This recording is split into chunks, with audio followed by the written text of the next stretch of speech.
Serial Kitab Tauhid bagian 18. Berdakwah bukan asal-asalan, punya perencanaan dan ada skala prioritas. Rasulullah SAW pernah mengutus Mu'adz bin Jabal radhiyallahu ta'ala anhu sebagai duta dakwah ke negeri Yaman. Sebelum melepas keberangkatan Mu'adz, Rasulullah SAW menyempatkan memberikan wejangan berharga kepadanya. Berikut sabda beliau, yang artinya, sungguh, engkau akan mendatangi suatu kaum dari ahlul kitab, maka hendaklah yang pertama kali engkau sampaikan kepada mereka adalah persaksian tauhid, bahwasanya tidak ada ilah yang berhak untuk diibadahi kecuali hanya Allah semata.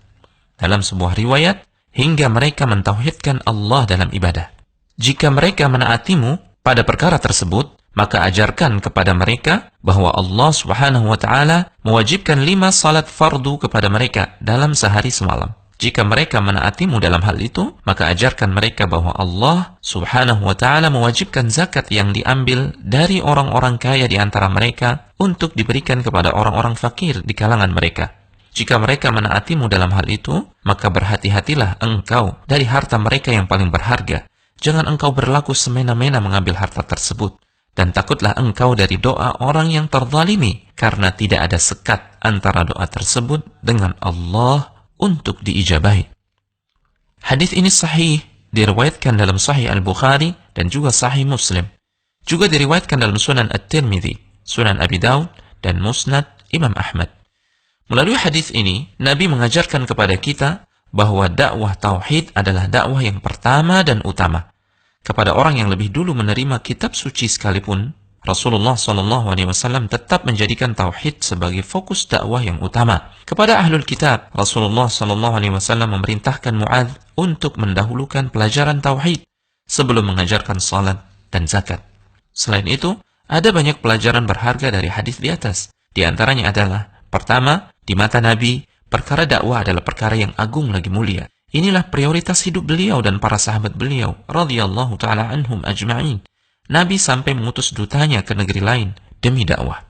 Kedua, penting sekali memperhatikan realita dan kondisi objek dakwah. Lihatlah bagaimana Nabi memberikan wejangan dan wawasan kepada Mu'adz perihal masyarakat yang akan didakwahinya. Artinya, dakwah itu butuh ilmu, butuh persiapan, dan perencanaan yang matang, tidak asal-asalan. Ketiga, kewajiban yang paling utama dalam Islam adalah tauhid. Salat dan zakat menjadi sia-sia jika tauhid melenceng. Keempat, untuk masuk ke dalam Islam, lisan harus mengucapkan kalimat syahadat la ilaha illallah. Tidak cukup hanya dengan mengikrarkannya di dalam hati. Kelima, kendati telah mengucapkan kalimat syahadat, seseorang tetap berstatus kafir di mata Allah jika ia tidak mengimani makna kalimat tersebut atau menolak untuk mengamalkan konsekuensi-konsekuensinya.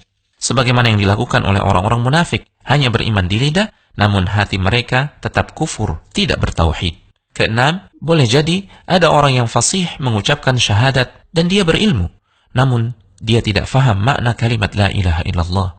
Atau dia faham, namun tidak mengamalkannya, sebagaimana orang-orang ahlul kitab. Ketujuh, zakat adalah kewajiban terbesar setelah tauhid dan salat.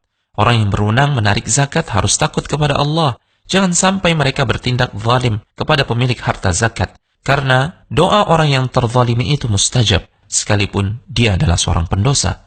Kedelapan, hadis di atas mengisyaratkan bahwa dalam dakwah ada skala prioritas. Tidak layak bagi seorang dai untuk menunda-nunda dakwah tauhid, sementara masyarakatnya masih banyak yang berbuat kesyirikan atau belum faham tentang tauhid. Tidak layak memulai dakwah dengan fikih, sirah atau akhlak, sementara dakwah tauhid tidak menjadi prioritas atau tidak pernah disinggung sama sekali di dalamnya. Telegram channel Kristal Iman.